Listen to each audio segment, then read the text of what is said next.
The NBA season is off and running, or some might call it off and stumbling, depending on who you are reading. But about 6 games in or so, it is time to declare what we have seen that we know is going to stick. Welcome to Chucking Darts, a podcast of informed, rigorous, reckless, harmless, speculative, and fun predictions about the game we love. You can call me Chuck. This is episode, I believe, number 215.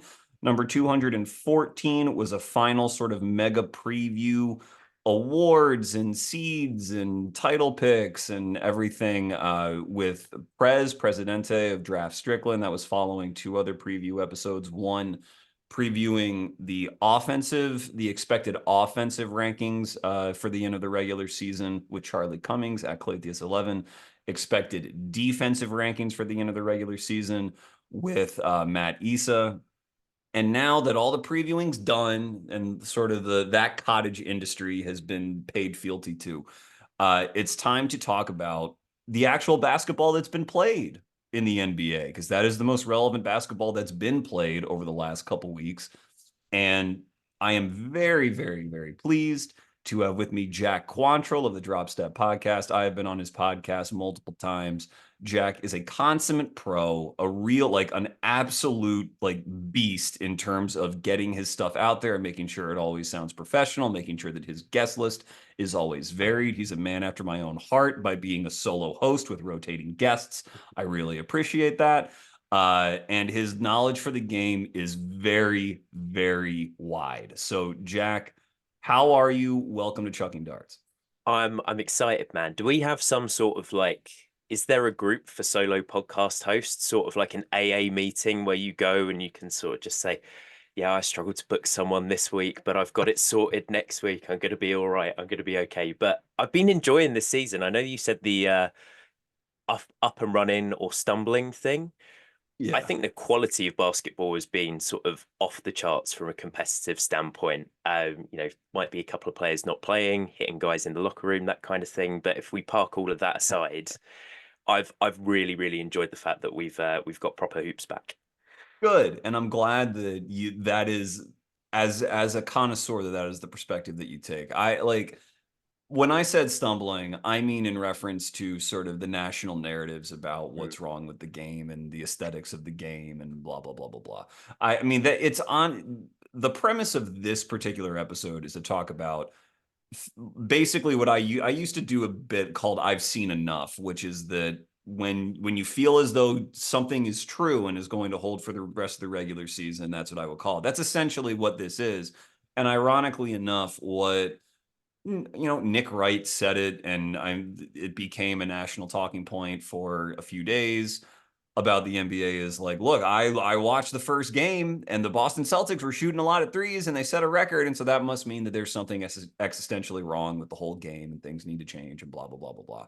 I am not here to talk about that really at all, but I think the discourse about it was kind of exhausting in both directions. I don't think there's anything wrong with discussing rule changes. I think that the league should be fluid and it Yep. should evolve pretty rapidly to meet both consumer demand and basically to make itself the best television product possible. But I also think that calling the game just like bad or trash or whatever, reducing it is obviously pointless. So putting all of that to the side, I probably shouldn't even said stumbling in my little hitter there, but this is going to be, I think, mostly a celebration because you tend to be an Mm. optimistic viewer. I tend to be an optimistic viewer. And so I don't know what you are going to say that you think that you have learned that is going to stick for the rest of the regular season. But I'm hoping that it's not like, well, the Blazers are bad or something like that. I hope that there's a little bit more rosiness. So but if it's that, then we'll talk about that. That's fine. So, Jack, what is your first thing that you think has stuck the most that you feel is going to be not just a trend, but a fixture for the rest of the NBA's regular season? Chuck, we're shooting too many. No, I'm kidding. To me, the first thing that I'm going to bring you is I think that there are a clear cut three best teams in the Western Conference. Ooh, let's do it. And Yes. um, the Thunder are my clear-cut championship favorite as well now. Like I have them above the Boston Celtics. I would not necessarily say tier of their own, but if you ask me today, like Thunder are well and truly ahead for me. But I have the OKC Thunder, the Dallas Mavericks, and the Minnesota Timberwolves as my three best teams in the Western Conference. How's that? Is that lukewarm, tepid, hot, No, it's boiling? good. I don't the heat of the takes is not what I am looking for here. Mhm. It's more about the quality of the dissertation, as I know that you are a dissertationist. So I want you to both talk about why those three are the three, and I think this is sort of a who you are eliminating is obviously significant because that's always about the West is who actually doesn't make the cut. The Nuggets are very conspicuously absent from your rankings. Those three teams were my top three going into the season, but I Yeah. think in a different order than you led them. But talk about those three and why, if maybe you thought the Suns were going to be really good or whatever, and their record's good. Talk about why no one else cracks that tier. So prior to the season, I had the Grizzlies kind of in this mix. I think that I thought that Dallas might be a slightly worse regular season team. And, the Grizzlies with their depth, something we might come on to a little bit later in the podcast, might sort of crack this upper echelon. But for me, when you look at these three teams, you see an insane level of depth across the board, like particularly with the Thunder and the Wolves. That top eight for those teams is just it stands out above the rest of the conference, in my opinion. You see three teams that have certified shot creators that can create at all three levels as well. You see 48 minutes of rim protection largely across the board. Mm-hmm. And, I was watching that Mavericks Wolves game that I think went down to the wire. And I just thought that the level of hoops that I saw this early on in the season from a competitiveness standpoint, from a shot making standpoint as well, I look at these three teams and I see a really nice combination of depth, rim protection, shot creation, and the big thing is physicality for me. And I know that that's something that's probably going to resonate with you. We've spoken about that plenty on my podcast before, but I'm just starting to lean more and more towards the idea that the NBA is a little bit of a young man's game. And these teams, especially over the course of a regular season or a 7 game playoff series, they are going to bruise and battle and fight with the rest of the conference. And to me, due to that depth and player quality, I think that they stand out above the rest. Yeah, I agree. I think especially the team that probably embodies that the most night to night, I would probably say is Minnesota. I mean, they really Mhm. build themselves on being very, very physical and having Yeah. all of that positional size. But I think that coming into the season, their depth was questioned a little bit because after your starting five, and then I guess the top three off the bench would be Naz Reid, Nikhil Alexander Walker, Dante DiVincenzo, there was a bit of, I mean, you have that 8-man rotation, but after that, it was like, well, how much is Rob Dillingham going to play? Is Terrence Shannon going to play? How much are you going to get out of Joe Ingles? And that, like, in the way that every team gets nitpicked, those were nits that were picked. Mhm. I personally didn't have an issue with that. I picked them to finish second in the West, but the big question I think was sort of integrating Julius Randle into that starting lineup and how was that going to work with him and Ant. Their first game of the year, they lose to the Lakers because they're feeling everything out, and people got their takes off of that game.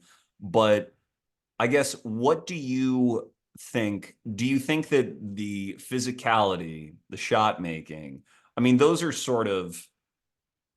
terms that sort of can exist regardless of your offensive structure. You can have shot making no matter how what schemes you run or what plays you run, because that's sort of like individual one-on-one talent.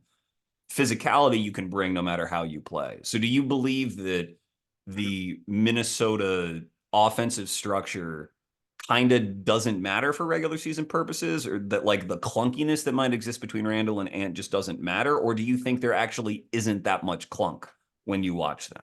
I would actually say that there isn't that much clunk. I think clunk appeared in that first game of the regular season, but I think if you look at their sort of games after that, Julius Randle has looked a different style of player largely in Minnesota, which has been quite weird. I think a lot of the time the discourse around him is how many seconds of the shot clock do you want? How many dribbles do you want? You're just doing this sort of like mid-range, back your guy up, and it looks clunky. It's sort of the definition of what we're talking about. But he's been doing fantastic work at actually shooting off the catch, getting the ball and driving. And to me, he's looked a little bit, this is too much, but like baby Zion, if that makes sense, to the point Mm. where, an advantage is being created on one side of the court.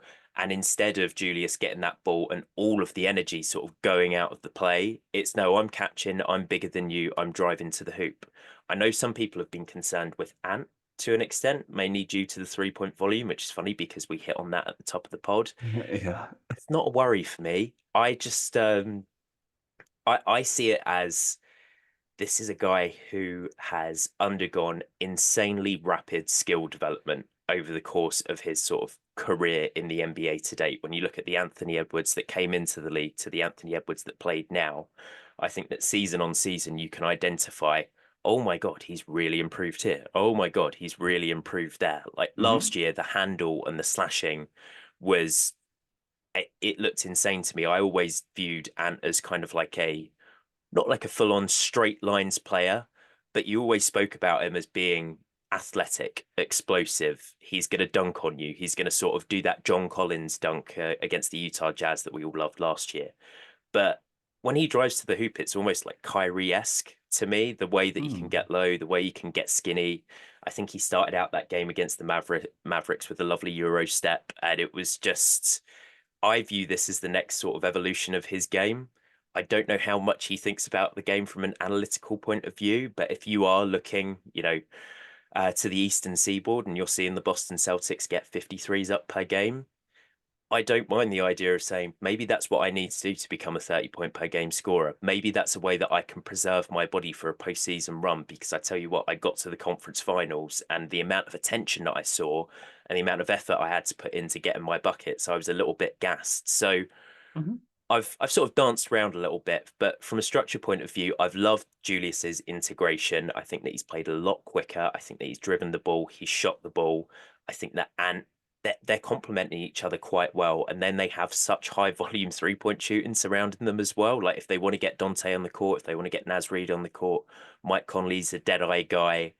I think that they've got a lot of optionality, and I think that like once we hit January, February, this team is really, really going to be rolling.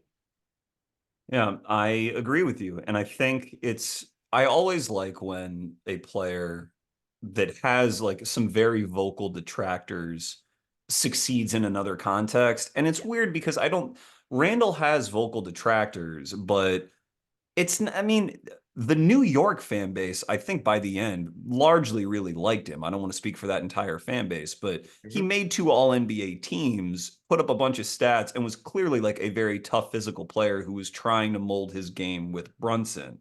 Like there was no innate selfishness really to the way that he played. And I Hmm. also think you can attribute the offensive structure in New York that led to sort of the allegations that Julius was only ever going to be some sort of ball stopper or ISO heavy player.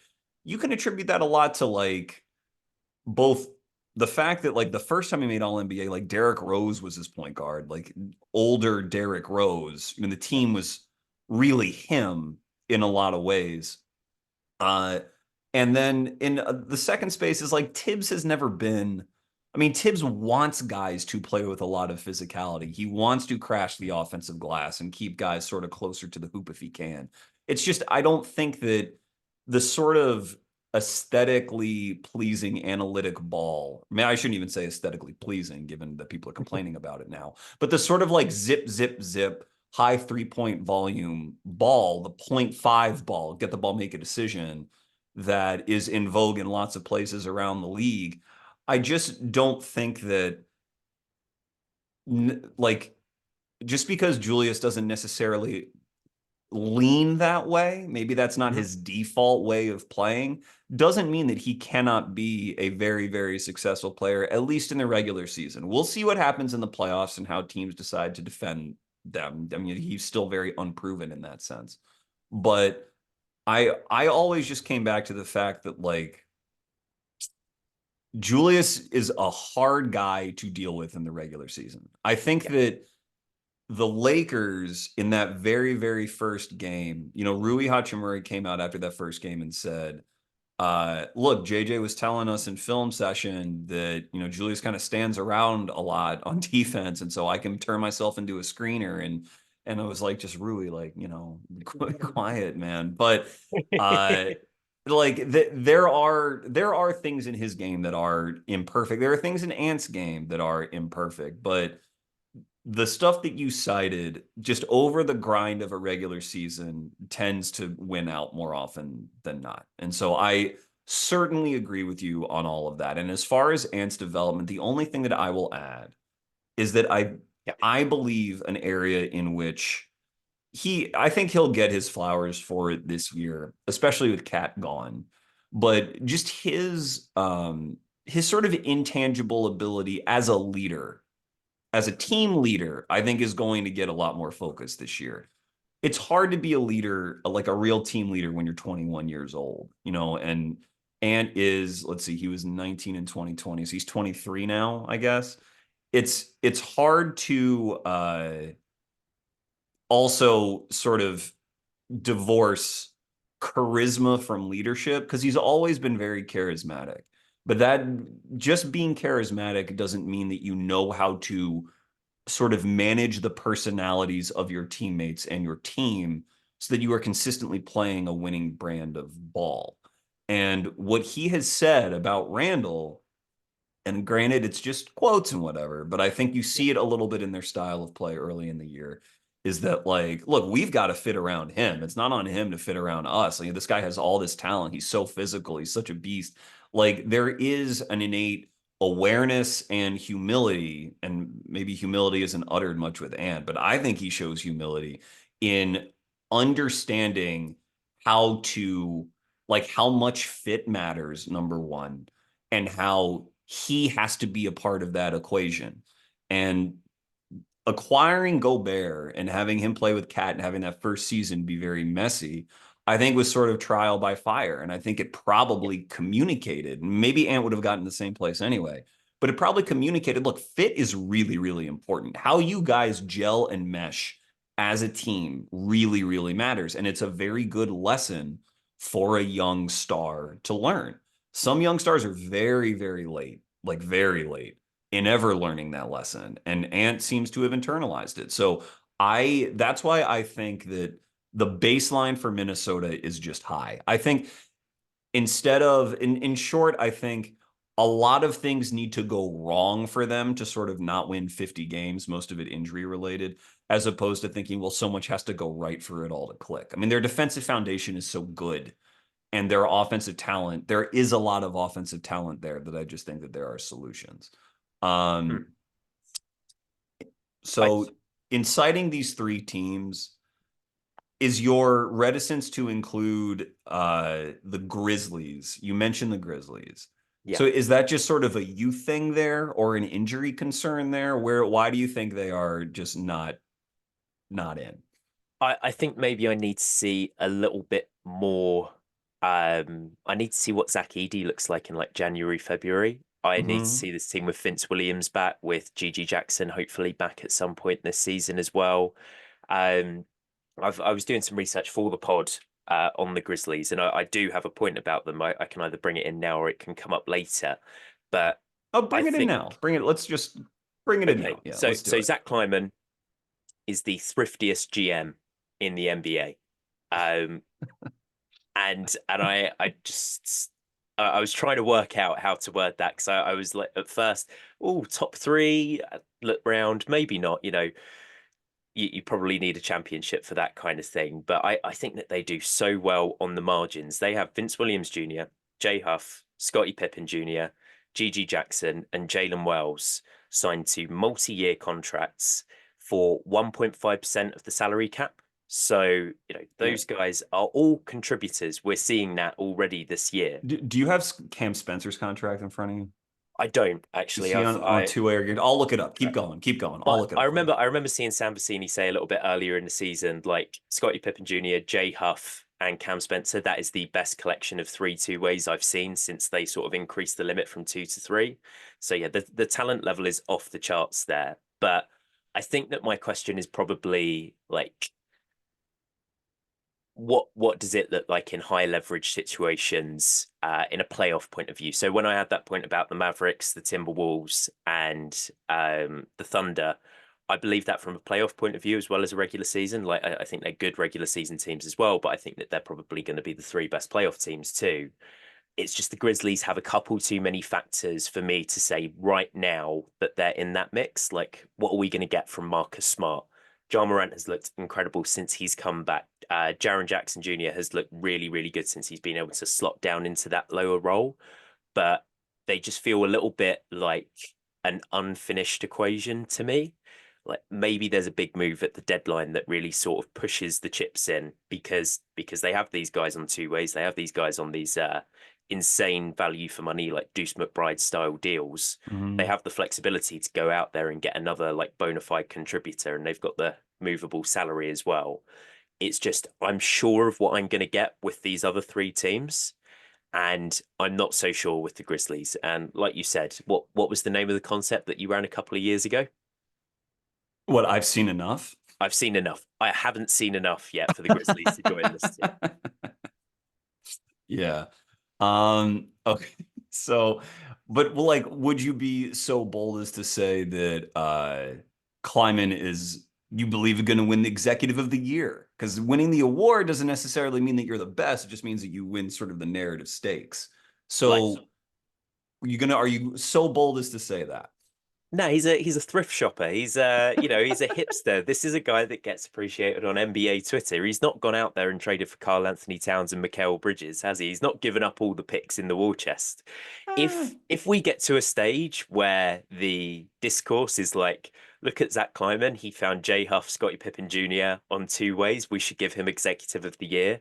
I think we're in a really, really healthy place, but I just can't see Stephen A ever talking about that on ESPN. He's like, who are these guys? What the hell is going on? I know Scottie Pippen Jr. for one reason only, and it's not basketball, that kind of thing. But I just don't know. I don't know who that is. I'm sorry, and I don't need you to explain who that person is. apologies, We just, yeah, we apologies. just Yeah, move on. we'll park that name way over there. But like, Scottie Pippen feels like our spiritual Tyus Jones successor. Jay Huff should have been. I look at the Pelicans. I look at the Nuggets. I think he was playing for the Grand Colorado Rapids last year. And you especially think with the Dayron Holmes injury, I look at Kleiman and the job that he's doing, and I think, are other teams just really missing a trick? What is it that Memphis offers? He would be putting other GMs to shame, in my opinion, because he just seems to be out there really grinding the tape. And I don't know if he just has like he's got some dirt on an agent for all of these players or something like that. But these deals that he's getting players to sign, these 1.5% deals, usually you talk about guys that are picked up in the second round. Austin Reeves, for example. Hmm. And you say, oh my God, it's great. We had 2 years of production out of him, but now we've got to pay him $55 million for 4 years. Otherwise, he's going to leave. Whereas Kleiman is getting them in early. He's confident in his evaluation. And he's saying, I don't mind if you're on our books, if we have to move you, but I would much rather take that high upside bet and reap the rewards for up to like 3, 4 seasons, which is just it's mental to me. Well, I think first of all, in terms of getting them to sign the contracts, I Mm-hmm. think a lot of that, at least this past summer, had a lot to do with the new CBA and agents correctly seeing like, well, we got to lock in money where we can here because they're like so many teams are going to be strapped and they're going to like want minimum guys anyway, that they're not going Mm-hmm. to have a lot of extra money to spend to go out and acquire and pay people in 2 years or whatever. Um, but having said that, it's also, I mean, it's just talent evaluation, man. It's the oldest trick in the book. You just got to know what you're doing. Quick Jay Huff trivia. You know where Jay Huff went to school? Uh, was it Virginia? That's right. He was on the team with both Mm. Sam Hauser and Trey Murphy III in 2020, 2021. Now, they lost, I think, in the first round of the tournament in some weird upset to some team. I forget who it was. But I mean, talk about, I mean, what a just a banner year for that program. And I That's hope insane. yeah, yeah. It's great when you have weird teams like that it's like three NBA players, that you see down the line. But Uh, this leads into, well, first of all, about that executive of the year thing. If the Grizzlies finish fourth in the West, he Yeah, will get a lot of consideration for that award. He probably won't win it. It probably will go to, uh, Presti or something if the Presti. Thunder wins 70 games or something like that. But and we'll go back and circle back on the Thunder because there is something I want to point out about them. But uh Kleiman, I said it draft night. I said it in my draft recap episode the next day that the Grizzlies had my favorite draft, and that stuff comes out. I mean, and Cam Spencer still hasn't, I mean, he's getting healthy, but you watch Cam Mhm. Spencer in Summer League, my conclusion was Cam Spencer is too good for Summer League. Basically means he's going to be an NBA player. One of my I've seen enoughs here. One of my Yeah, points is that Zach Edey and Jalen Wells are making first team all rookie. So I can just talk about that right now. yeah. Edie got a lot of love over the summer from like a lot of people, and he still hasn't locked down a sort of 25-minute a night role. I think his minutes per game are probably around like 20, maybe a little less right now, as they still juggle how much do we go with this giant lineup with him at the five versus closing with JJJ at the five, because they have Brandon Clark and they have Santi just sort of slot in his natural fours next to JJJ. And so I think that that sort Yeah. of tension will exist the whole season. But I also think that Edie has played well enough, especially showing himself as a finisher in pick and roll with Ja, uh, to like he's not going to get mothballed. He will be a fixture in their rotation the entire season. I Mhm. think that team is deep enough where they are going to win in the mid 40s games, even with their injuries. I mean, they can manage them. And Yeah. so if you are a clear rotation contributor and a nominal starter who at least gets points and rebounds, which Edie will, for a team that good, then you're going to Mhm. make first team all rookie. He was my pick for rookie of the year. I don't know that I want to double down on that or whatever, but he will be first team all rookie. And as for Mr. Wells, who's almost like the inspiration behind this episode, Mr. Wells, Jalen Wells Yeah. from Washington State, picked 39th in the draft. He was a late first rounder on my board. I think I had him somewhere in the 20s, but I definitely thought of him as like a big time value for Memphis at 39. Mhm. Uh, he is the convergence of a lot of things that I really love about the draft, which is number one, that he can be a very efficient low dribble off ball player because he's a really, really, really good shooter, dead eye shooter, in my opinion, who has enough wing dimensions. He doesn't have a 7 foot wingspan and he's not an incredible athlete, but he is big enough to be out there and moves well enough to be out there. Number one. Number two, and this is another credit to Kleiman, is that his stock was not high because of a couple of very common draft biases. The Right. biggest one was that he wasn't a big time high school recruit. And if you're not a big time high school recruit, no matter what anyone else tries to say about how objective they are in their evaluation, evaluators across the board and across the league anchor themselves to like narratives about highly ranked prep players. If you're not a highly ranked prep player, then a lot of GMs are just going to think of you as a second rounder or a fringe guy or a late comer. They don't sort of let you into the club. Yeah. The other thing about it is that he was a rapid improver during his pre-draft season. I don't think he started the year at Washington State as their starter, but I think maybe 10 games into the year, he started he started in there being a part of their starting lineup. And then towards the end of the season, he claimed more on ball responsibility and showed a little bit of a dribble game to the point where they were a 7 seed, I believe. They won a game in the tournament. They almost beat Iowa State in the second round, who was a 2 seed, and Jalen was Mhm. their best player. And that was a good, deep team, but like Jalen was their best player in the tournament. He was their most consistent off the dribble option in the tournament. And he got to his pull up jumper, which is so good all over the floor where he has deep, deep, deep range. And so if you are not a highly ranked recruit, your value is going to drop even if you improve. And if you improve a lot during the regular season, people are still going to remain unconvinced. And Kleiman knows, I don't care about that. You have to see through that stuff and sort of avoid those little potholes of bias and just evaluate the player in front of you. Wells, because the Grizzlies have this fifth starter issue, and in the preseason, I talked about one of the things I wanted to watch for them is how long Marcus Smart really holds on to that role. I Yeah. still think when he is healthy, he's going to get like a long crack at that role before they really make a switch. But he's out with injury now. Bane is out with injury now. That's probably going to be the case for a couple of weeks. And so Wells is going to get this extended look, and you are just going to see on a team with a traditional post big in the starting lineup and with John Morant, who loves to operate in the lane, like you need as much shooting around them as you possibly can. And Wells is just that guy. He's just going to be that guy. And he, I think, is 21 now. I think he turned 21 over the summer. Like, he is not this, he's not Tristan da Silva, who's a very efficient off-ball player who just got like his first action in Orlando, but who's 23 years old. Like, he has growth left in his game. He is not a finished product. And that's and I'll say it a million times because he's sort of like a version of the Trey Murphy story, but Trey, I think, was more of a blue chip athlete than JAYLEN was.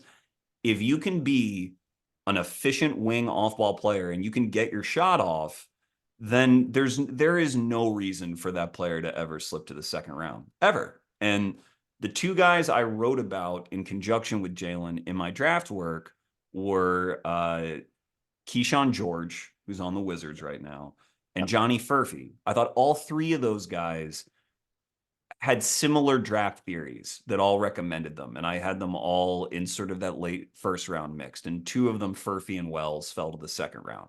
George is starting for the Wizards right now. And he probably wouldn't start for many other teams except the Wizards, but he's getting that look. And he has flashed, not consistently efficient the way that Wells is, but he has flashed.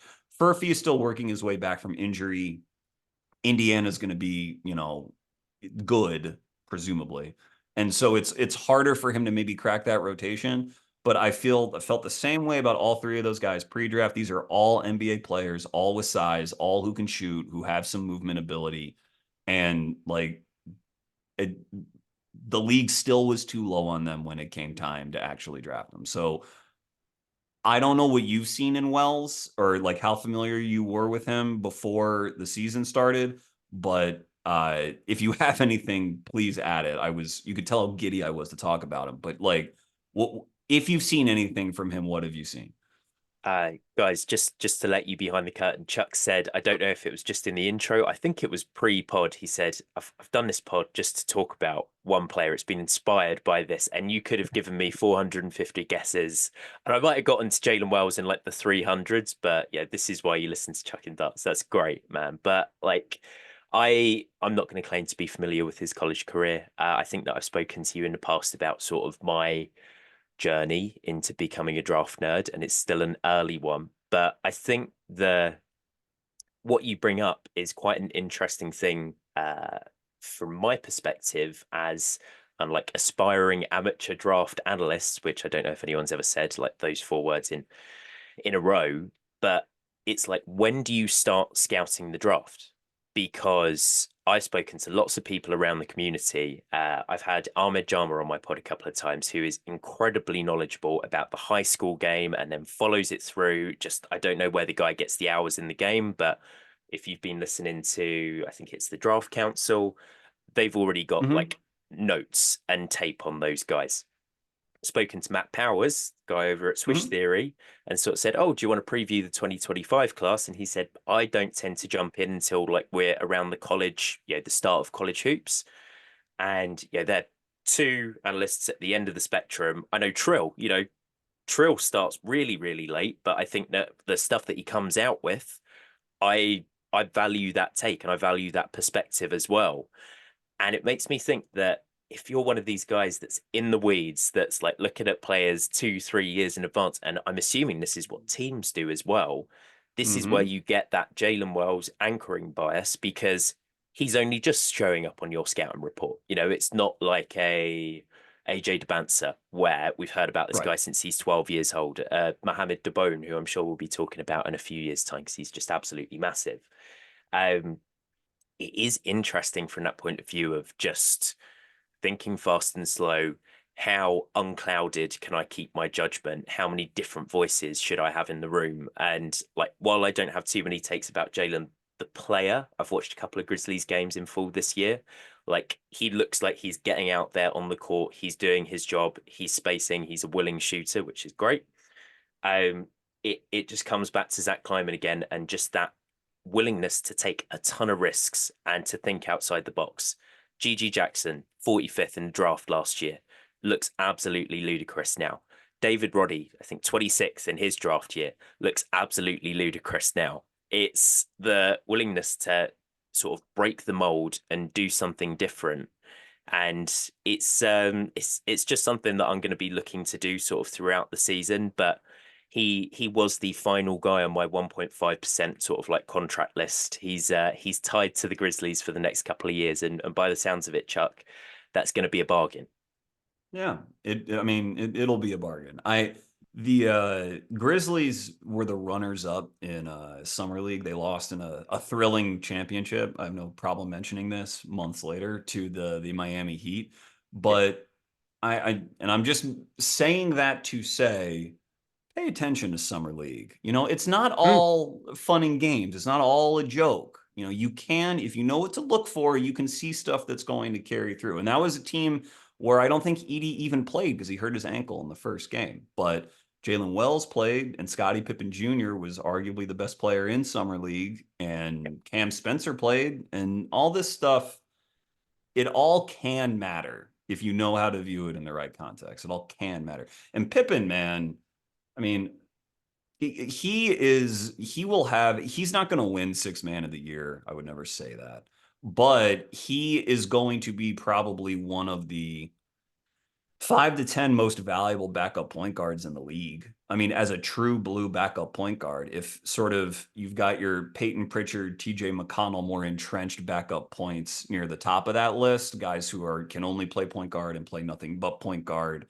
Mm. Um, Trey Jones, I'm sure, will be up there, you know, for the Spurs.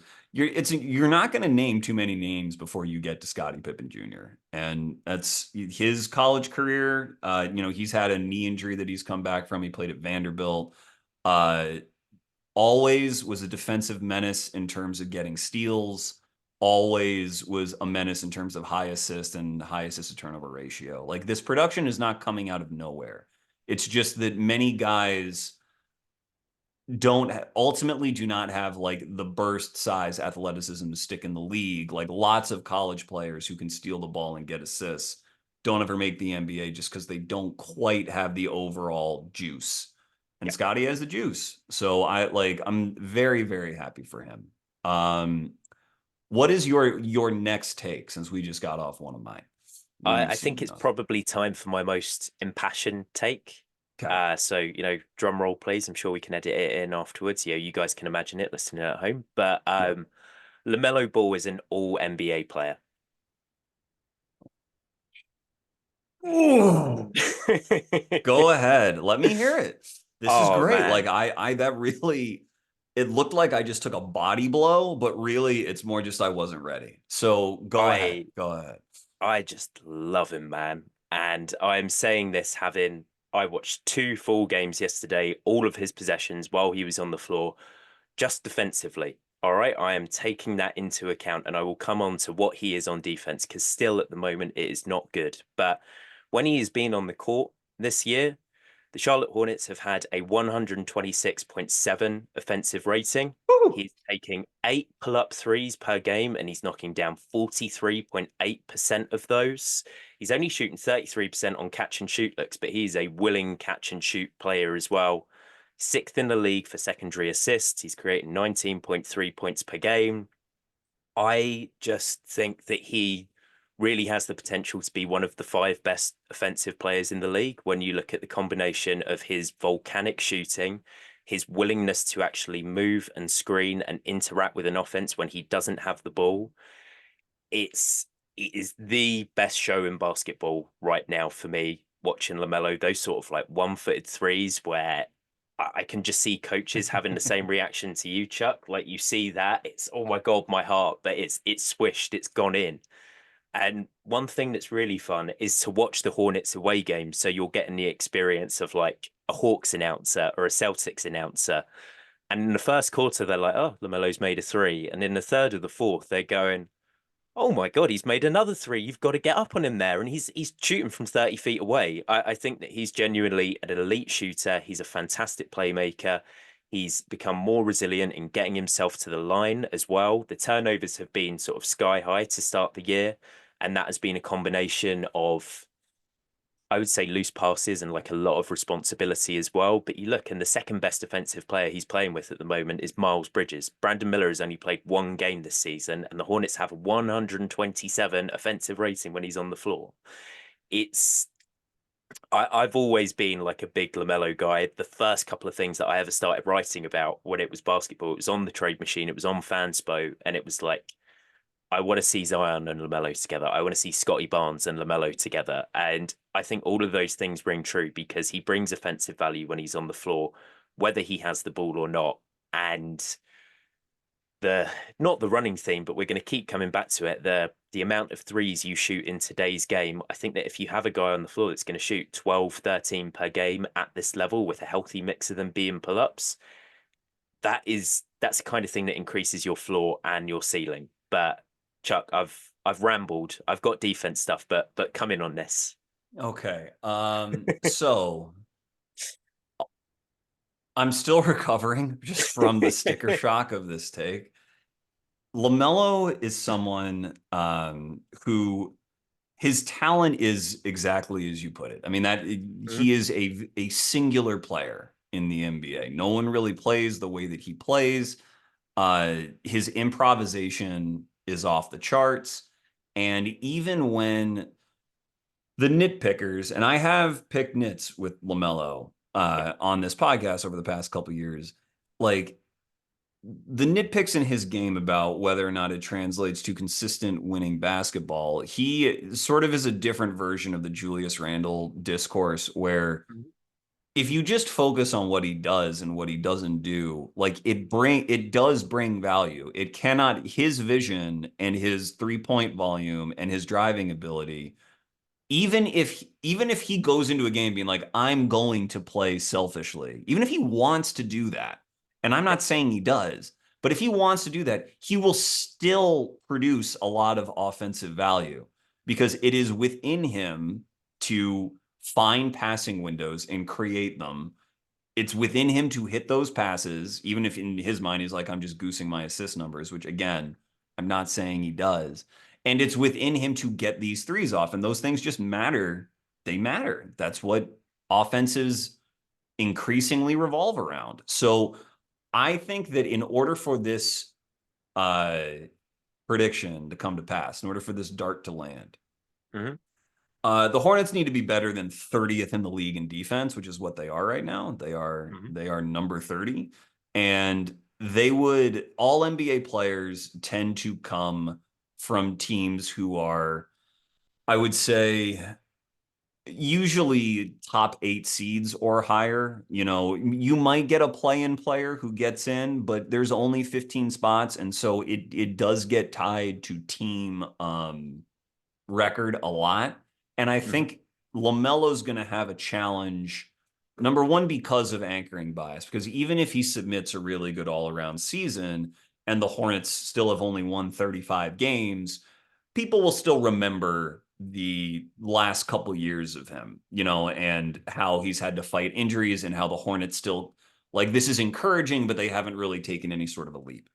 The other thing that's going to be a problem is that one of those 15 spots is likely already to be accounted for by a player whose team may not make the play-in, and that's Victor Wembanyama.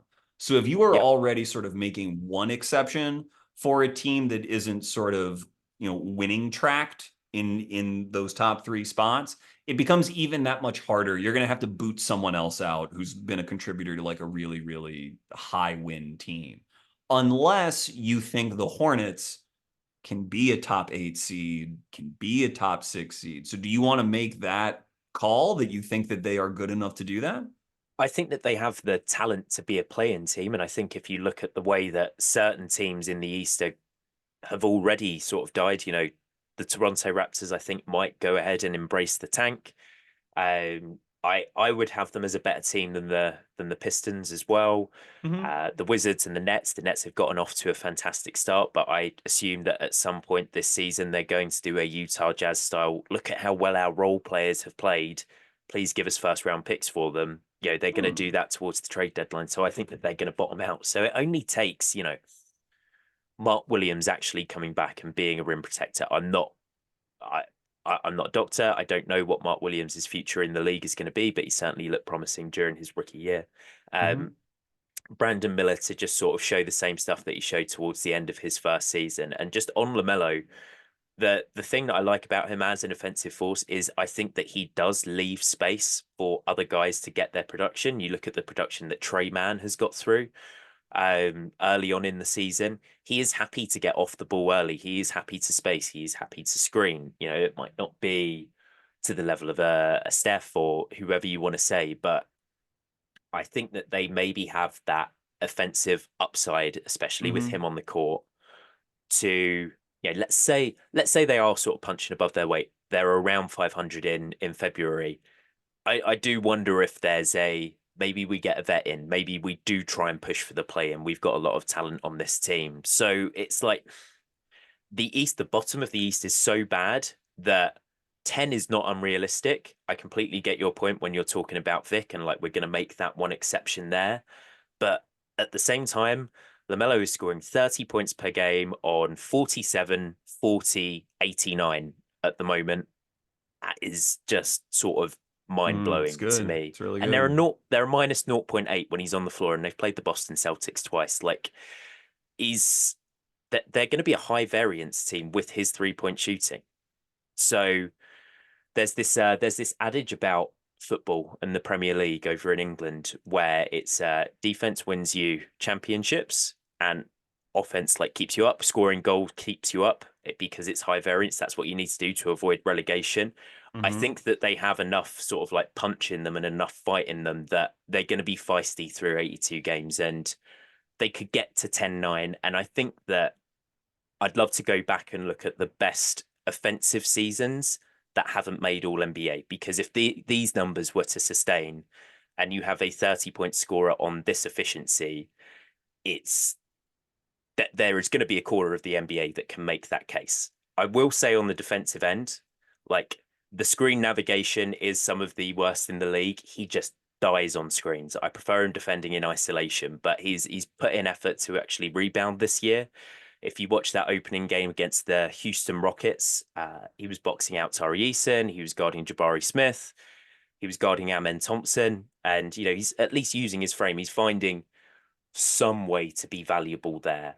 I do think he's a massive minus on the defensive end, and you can't have him as the point of attack guy. So hopefully Josh Green does something this season. But Mm-hmm. like Mm-hmm. that You know, offensive talent is just so singular, like you said.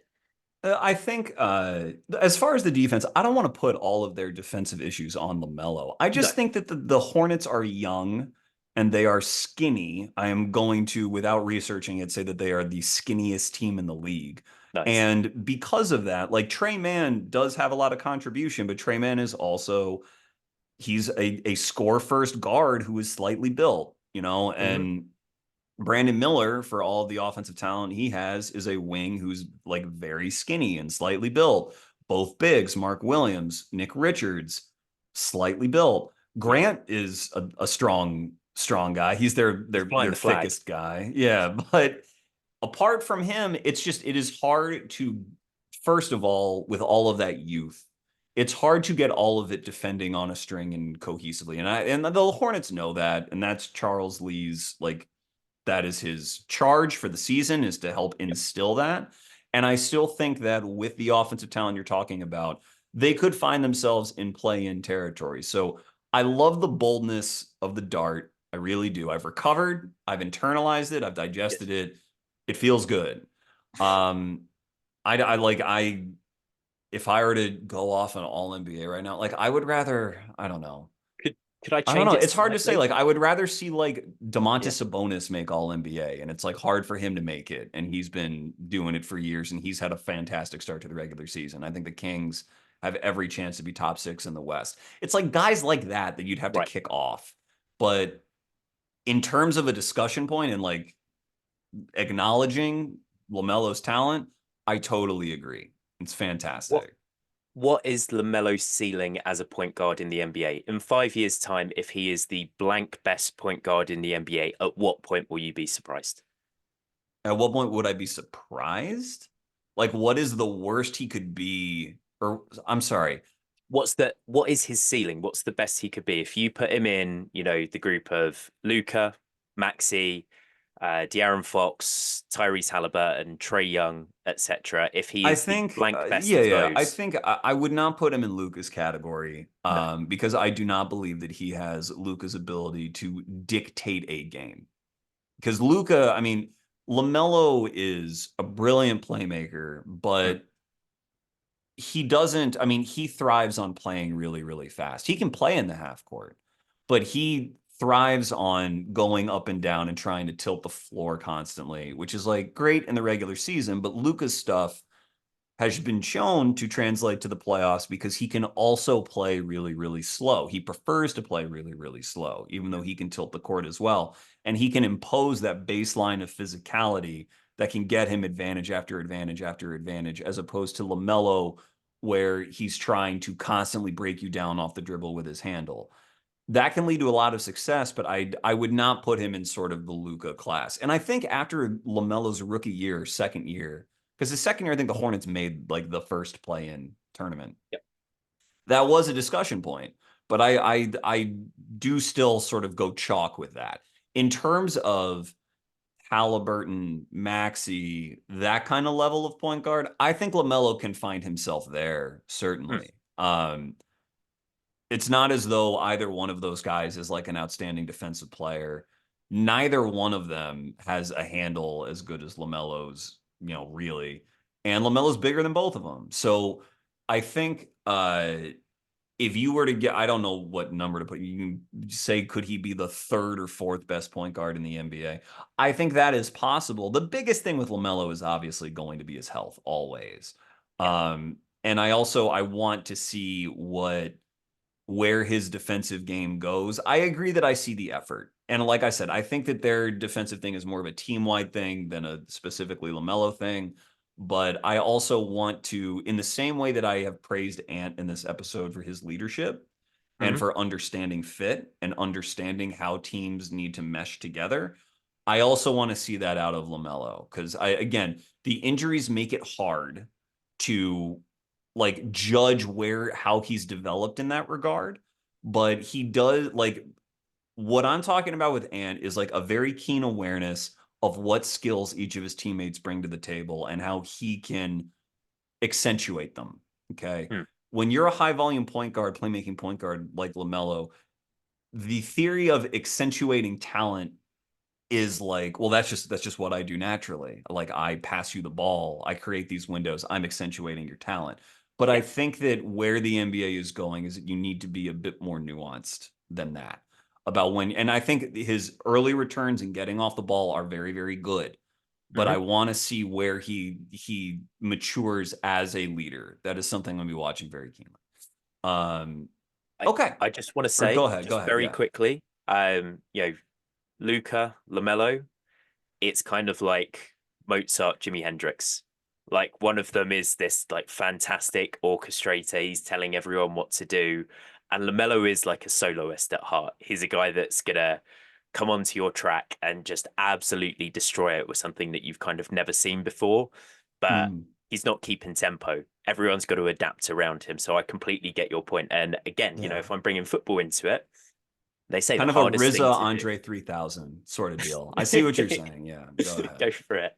Like the hardest thing to do is keep tempo and to dictate a game as opposed to show off your talent. And yeah, I think that you really hit upon something when you say it's going to come down to how much can he continue to integrate, because the signs are there, the skill set is there.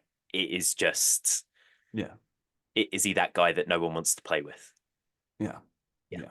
I don't think he's that. And then like whatever. He might have had I have heard that he had sort of very baseline young player maturity stuff that maybe Ant has had. I mean, like, and I'm not trying to compare him to anyone and saying he is more immature than your typical young superstar, Mm-hmm. but you can grow out of that stuff. I'm certainly like he obviously can do that. I just want to see more about understanding, seeing the orchestrator half of him. That's what I really want to see. Yeah. Um, so I will do this one very quickly because I don't think there's a lot to really expand upon. But in the same way that the Hornets are last in the league in defensive rating, the number Mm-hmm. one team, if I were to ask you, Jack, who would you say that that is? That is the OKC Thunder. That is correct. And not only are they the number one team, but they are the number one team by 6 points per 100 possessions. Their Mm-hmm. defensive rating right now is 95.1. It's hard to just communicate how absurd that is. I think the number one team last year was like around 101. And so they are multiple standard deviations away. And the way that the defensive rankings are this year so far is they're at 95. The number two team, the Golden State Warriors, and shout out to them, are at 101. And Mm-hmm. then the number three team, the San Antonio Spurs, are at 107. And then you've got a bunch of teams in the 107, 108 range. So it is OKC tier, Golden State tier 3 through 9, say. And that's the way it's going. And so the Thunder are undefeated. The other undefeated team is the Cleveland Cavaliers. They are fourth in defense, by the way. They are Mm-hmm. undefeated. So this is going to sound chalky, but I'm just going to say the Oklahoma City Thunder are going to win more than 65 games. The Cleveland Cavaliers are going to win more than 55 games. And you can call me conservative for saying that, but if you look at what their over-unders were, neither was in that sort of stratosphere.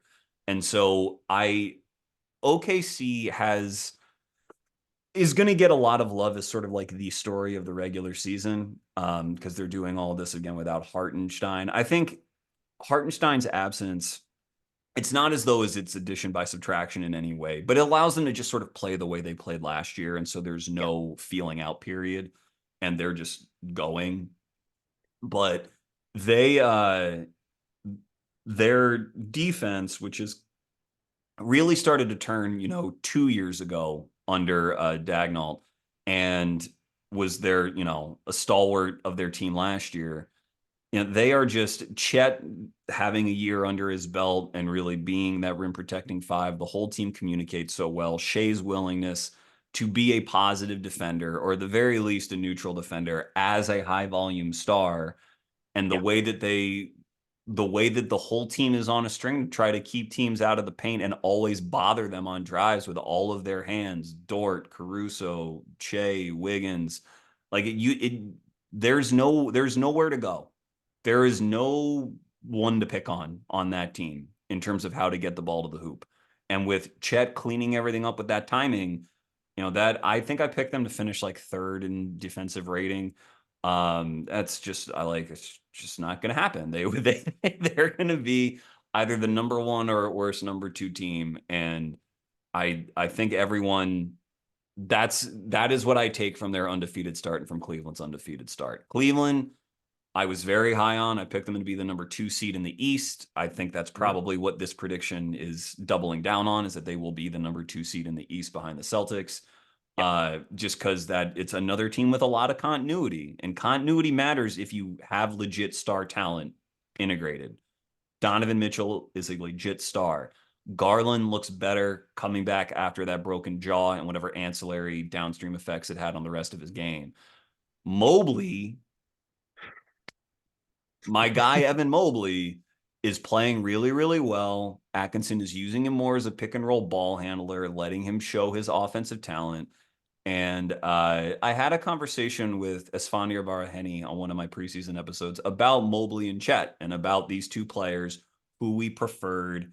He took Chet. I took Mobley. You can still take either player. It really doesn't matter. The Yep. point is they're both really, really great. If you have 7-footers who are that smart, and that is the trait that they really share, they are really smart and they are really long.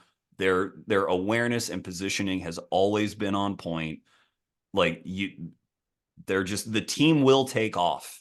And in Mobley's case, it took a little bit longer because he's been playing next to a big the whole time, but that is what inhales wins. Inhales regular season wins is when you have a piece that dangerous. So Thunder 65 plus, Cleveland 55 plus. It's my next little I've seen enough kind of take. I think that's fun. I think adding 5 wins from like the OKC, the chat was 60 prior to Yeah. the season starting. 65 sounds healthy, 70, and I'm starting to do that same sort of like Lamelo ball reaction because that's a lot. But Mm-hmm. you don't rule it out watching these guys. I was going to bring up when I was talking about OKC. If you go on NBA.com and you look at pick and roll defended, ball handler, and roll man possessions, and you tally those two up, um, the OKC Thunder are giving up zero point 0.5 points per pick and roll possession defended Mm-hmm. this season, and Mm-hmm. that's Mm-hmm. about 25 pick and rolls per game. That is leagues ahead of anyone we've Yeah. ever seen, essentially. And the fact that it's happening without Hartenstein, the fact that it's that the shooting variance isn't like crazy yet, I think, as far as I've seen. It is something we haven't seen before. And I love that we've sort of pivoted. If you looked a couple of years ago towards sort of the gold standard for defense in the NBA, you might look at the Milwaukee Bucks under Bud and you might see like Giannis as the helper, Brook as your drop guy. And the whole thing was we're going to play conservative. We're going to try not to foul. We're going to try and allow above the break threes. We're going to make sure we rebound, etc. I love that we're seeing a pivot towards no, we're going to go out there and we're going to attack on defense. We're going to like get you out of your comfort zone, Yeah. Run um, you off the line and run stick you with you off on the line, drives. Right. back Yeah. ourselves to recover physically and athletically as well. It's Mm-hmm. been a joy to watch, and the offense isn't like humming yet either. So even if the Yeah. defense like comes up towards the 100, 100 defensive rating, I still think that we're looking at a plus 10 net rating team for the season. Yeah, and I think when Hartenstein comes back, there will be some sort of an adjustment. But boy, I Mm. mean, that guy can really play, and he like he knows how to fit around other talent as well. I trust them to figure that out. I mean, the yeah, I mean, we've said it, but like they're just it's a drive and kick league. NBA is a copycat league, which I think is funny. I think every sports league is a copycat league. I think people just like saying the word copycat, which is cool. It's fun to say. But this is a drive and kick league where you're supposed to get paint touches to tilt the defense to either finish or pass to a cutter or pass to an open three. That's the idea. And if you cannot comfortably get into the paint, then you're going to be out of luck. And not enough teams have the sort of dynamism on offense to pivot when a team takes away easy driving lanes into the paint. And that's what the Thunder are going to do. They will take away easy driving lanes into the paint in a million different ways. And they can use Chet.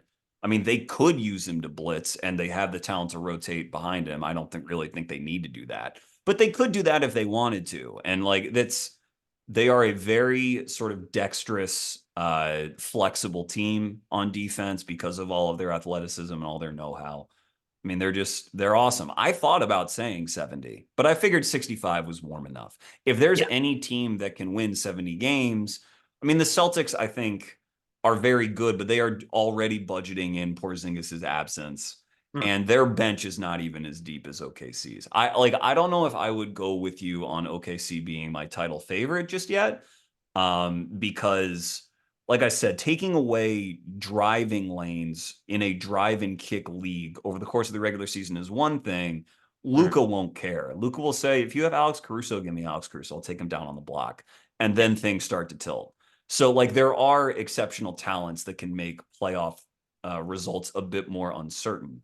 But for regular season purposes, absolutely, all the way in. Jack, give me another one. This actually might be the last one. We might have to cut this a bit early, but give me your next big take. Yeah, so I have one that's more of like a podcast in itself, so I'm going to park that, and I'm going to give you one that might even be predictable. It's like my favorite guy to talk about, Mm. and I've simply got this as I'm right about Zach Lavine. He started the season on fire, three-level scorer. Yeah. His touches are the same, but his time of possession has dropped, so he's getting off the ball a little bit earlier. Um, 70% of his three-point attempts are actually assisted in comparison to 52% last year. His rim volume up, his mid-range volume is down. This is a guy with an elite skill set who is one of the best shooters in the NBA, who will eventually help a team to win. I'm going to say in the playoffs. I know that there are defensive concerns there, but I just love his skill set. I love his raw offensive talent. Someone's going to look at this, if there's a random NBA GM listening to this and like, oh, this guy's favorite players are Lamelo Ball and Zach Lavine. I wonder how much like he's going to run a winning franchise one day. But I've just really, really enjoyed It's watching him funny. this season. And Lonzo being back has been lovely as well. Quietly has a plus 46 net rating swing on off the court. He's only playing 15 minutes per game, but when he's on, they hum. When he's off, they are dreadful. So it's been really nice to see him back. But yeah, I'm right about Zach. He should be traded somewhere. Not Wait, quite I'm sorry. sure Who where had that yet. plus 46? Lonzo Ball. Oh, Lonzo. Because then I had Lamelo in my head again. I was like, "Bleh," and it was like 15 minutes a game. Okay, so that's wonderful. Yeah, that's great. Okay. Yeah. Okay. Plug your video. Plug your video. Guys, go and watch Zach Lavine. I think I called it a falling star, something like that, falling NBA star. It's the title video on my YouTube page. I sort of broke down his skill set, why he's a little bit more nuanced than probably like what the media has labeled him. He's certainly not the worst contract in the NBA. Go and watch that and, drop comments as to where it is that he should go because I think he's a really interesting player. And like, while he's helped Chicago this year, I feel like his destiny lies away from that team. Pick a team for him. Not a team you'd love to see him on, but who do you think, given early season developments, is Mm. the likeliest to acquire him if you think it's going to happen this year? Let's have a very quick look. So you need the fungible salary. I Mm-hmm. I still really like Miami for him. Um, and I wonder if I don't know if you're necessarily sold on like Tyler Hero going back the other way because they have so many small guards. But Mm. let's say they decide to pivot off of Terry, they go Terry and Duncan Robinson for Zach Lavine. Then you can start to put out there a lineup that is big, that has a ton of 3-point shooting, that can move as well. So I'll say Miami because they need that offensive punch. But, an LA team, a Golden State, not Sacramento. Sacramento's the one team that I don't want him to end up. Get the guy away from DeMar. Those two do not deserve to play together. Like let's park that for the moment. But yeah, I'll go Miami for now. Okay. I like that. I think that they need to make a move like that. But if Levine continues playing this well, then Rozier and Duncan's not going to get him. Hmm. There will be some other team that's willing to pay a little bit more for him. I don't, and I'm sorry to put that on you. I don't have the apron knowledge off the top of my head to know who can even make a deal or what restrictions about who can take more money than they're sending out or who can aggregate salary. I know that those are all complications with the aprons. I'll say maybe the Clippers. I know the Clippers probably have the fungible salary to do it, and Zach's an LA guy, and they're in a new stadium, and they're not like they haven't played terribly, but I also think that there's just a natural ceiling of like 40 wins for that team unless Kawhi's healthy, and I think they probably want some more star power. So I think if Terrence Mann is eligible to be traded, I'm not sure that he is, but him and maybe once someone like Batum becomes trade eligible, maybe they could include that contract or something like that. I don't know if any of their picks have come back to them after the Paul George thing. Probably something has come back, but I don't know. That would be the team I would pick, I guess. Where I pitched him prior to the Dame trade was Milwaukee. I thought that they could maybe get off of Chris Middleton and sort of get some more athleticism and firepower in there. But I don't think that that's one that's probably going to work now. like a Dame and Zach backcourt. I don't care if you have Brook and Giannis plus the second apron ramifications. They'd have to get out of the second apron. Ironically, the Suns could trade Bradley Beal for Zach Lavine. That would be one of the like weirdest trades in NBA history when you look at it from like a contract standpoint and everything. But that is one that could work, and I do think he'd fit a little bit better on their team than Beal does currently. Good grief. If the Suns do that, then if I were the Bulls, I would insist on Ryan Dunn, Yes. which in terms of like I've seen enough. Uh, Nowhere near enough. Ryan Dunn.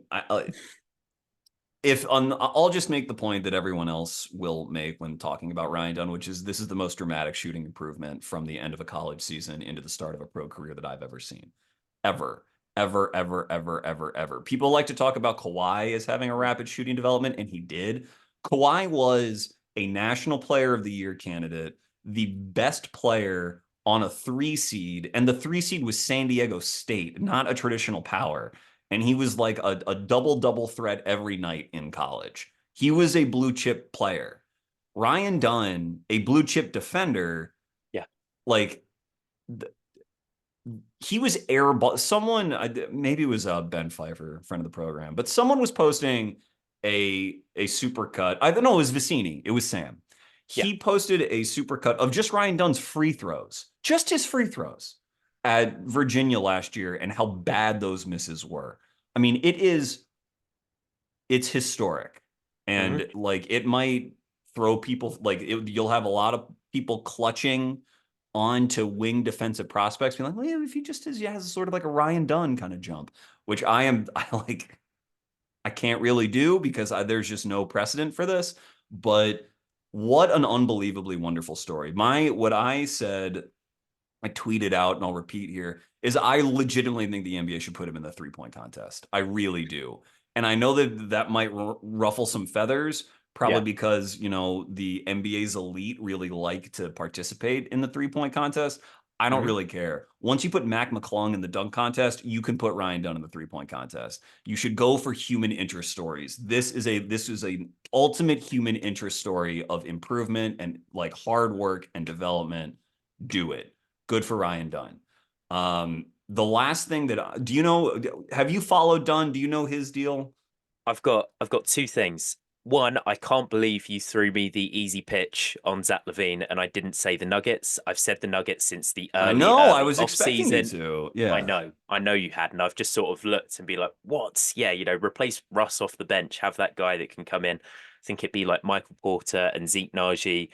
That works perfectly salary wise. If you throw like a Dario Saric in there as well, you can maybe try and get like a Javon Carter or an Io DeSumo back.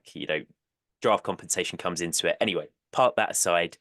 If you would like to hear a little bit more about shooting development, I had NBA shooting coach Dave Love on the drop That's step right. in a Great podcast that episodes. like I'm quite proud of. I think that we got into some really interesting stuff there.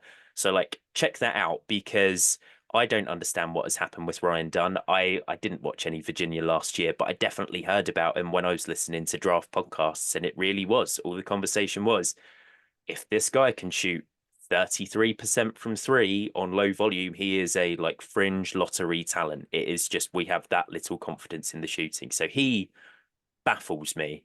Yeah, But Dave might know dude, a little bit I more had about him as that. a fringe lottery talent, thinking that he was just like that the shooting was probably never going to be there. But Yeah. like he's a top 10 talent if this is who he is on offense. He just is. So, I mean, he all of a sudden becomes sort of, and I wonder if he was taken to the exact same draft slot as Jaden McDaniels.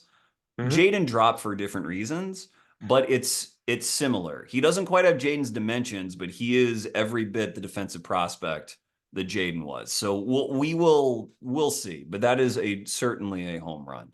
Um, I would just add if the Nuggets are going to go after him, I would try if you're going to trade them Michael Porter Jr. and you want to Hmm. include some draft compensation, I would try to get Julian Phillips back from the Nice. Bulls if I were them. I just wouldn't.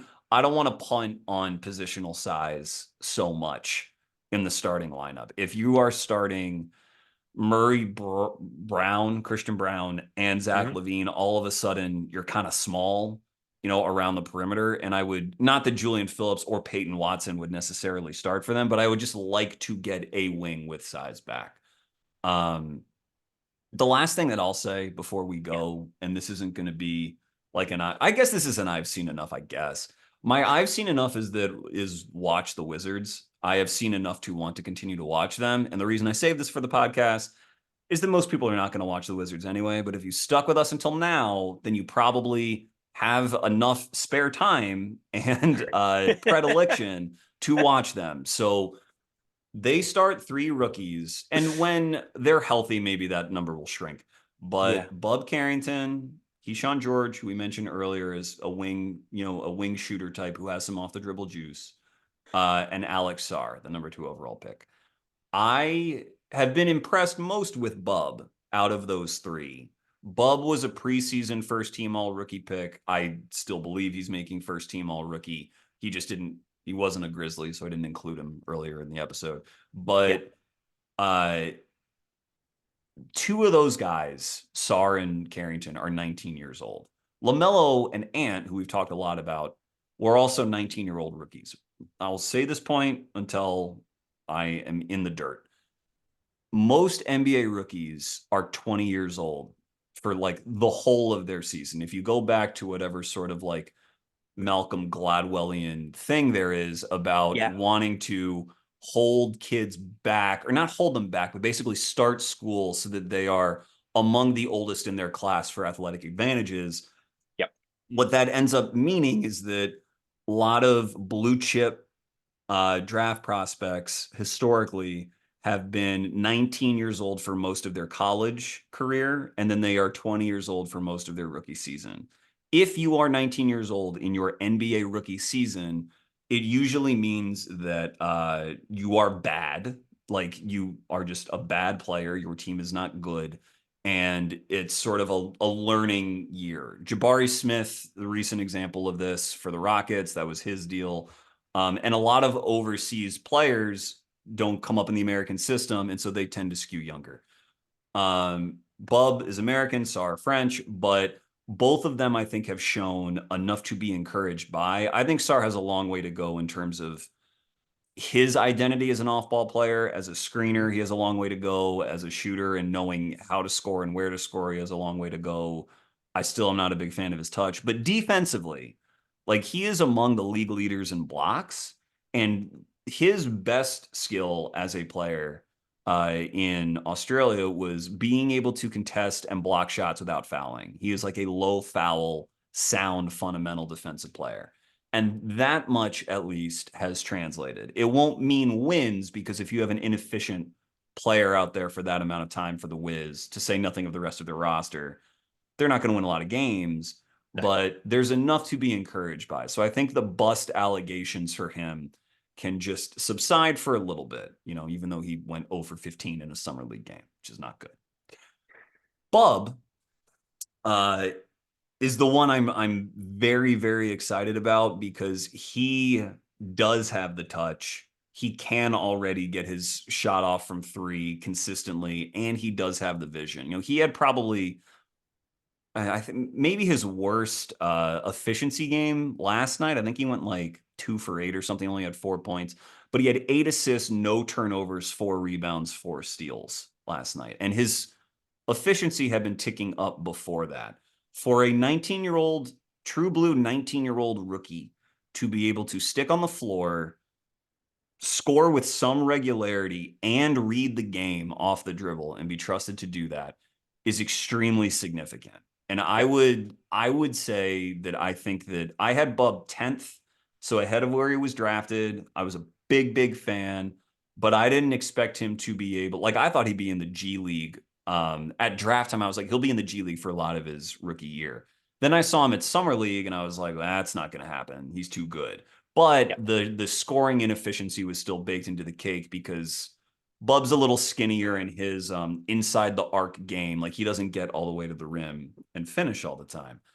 But I've seen enough to say that, like, I think it is likely that Bub is gonna, when it's all said and done, be one of the 5 best players from this class. So I think the Wiz, whose draft I liked a lot at the time, I now love. I think they really crushed it. Watch the Wiz, watch Bub. 19-year-olds typically do not have the chops to be positive offensive players, and I think that he does this year. So watch him. Yeah, they're kind of not like they're Jalen Wells adjacent. Where if you look at Bilal as well from last year, you look at Bub, and you look at Alex Sarr at least to a degree. These are guys whose stock like rapidly changed from the start of like the college season onwards, if that makes sense. So they are Yeah, late Bub emerging wasn't an guys. NBA prospect at the beginning of his freshman season at Pitt. Yeah. Yeah, I remember reading kind of similar to what you said with Summer League. Like they interviewed the Pitt head coach and essentially said within a couple of weeks, like, oh, we've only got this guy for 1 year. We did not think that. We thought he was a multi-year project, and he sort of came in and was able to show himself off. Bilal has always been my example of like one of these guys that we don't know about at the start of a process and just like emerges out of nowhere. Because I think it was only like February, March time that anyone started talking about him from a draft point Yeah. of view as So well. when So he the was Wiz, called up to Wemby's team from yes, like the youth league in France. Yeah. yeah. So the Wiz are high on these guys that don't necessarily have the largest sample size, or these guys that have shown rapid improvement throughout the cycle. Yep. And that's the name of the game. You don't stop improving when you get to the league. Improvement becomes more important. So I like teams that bet on guys who have improved a lot. So watch the Wiz. Jack, thank you so much for your time. Is there plug your podcast and anything else you have coming out? And if there's been anything else you want to get to, please do so. We're no Chuck. Thank you so much for having me on, man, guys. If you enjoyed this pod, Chuck, you hit me a little bit with if you have the spare time to watch the Washington Wizards, because I always listen to your podcast towards the end. Maybe my spare time is going with the new job starting, but we'll get there. You should watch the Wizards, Jack. It wasn't an insult. It was, yeah, come on, let's watch I'll them. I'll be They're there. worth I'll your be there. time. But Yeah. no, check out the Drop Step. Got lots of exciting guests coming on. Check out the Drop Step YouTube channel as well. Check out the Zach Lavine video. I'm going to try and write some stuff this year as well. But yeah, pleasure to be on, Chuck. As always, thank you for coming on my pod. And yeah, it's a joy to be part of episode, what was it, 215? 2:15. 215. Thanks, dude. All right. Thanks so much, Jack. Thank you all for listening. This has been Chucking Darts. It's okay to be wrong about sports. Find your dartboard and start chucking. Thank you all.